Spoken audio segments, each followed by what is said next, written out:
যত্র নারীস্তে পূজ্যতে রমন্তে তত্র দেবতা। অর্থাৎ যেখানে নারীকে পুজো করা হয় সেখানে দেবতা বিরাজ করেন।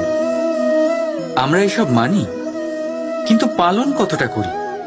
এবার আপনারা বলবেন, আমরা মেয়েদের সবার সামনে সম্মান করি, তার জন্মদিনে অথবা বিবাহ বার্ষিকীতে তাদের উপহার দিই, ইত্যাদি ইত্যাদি, কিন্তু এটা কি যথেষ্ট? এবার ভাবুন, একজন নারী নিজের স্বামীর জন্য, নিজের পিতার জন্য, নিজের পুত্রের জন্য, নিজের ভাইয়ের জন্য কি না করেন, আর আমরা তাকে কি শুধুমাত্র একটা উপহার দিয়ে সন্তুষ্ট করতে পারি? নারীদের স্বর্ণ অলংকারের কোনো প্রয়োজন নেই, দামি বস্ত্রেরও প্রয়োজন নেই। তার চাই আপনার থেকে সম্মান, সকলের সামনেও এবং একান্তেও।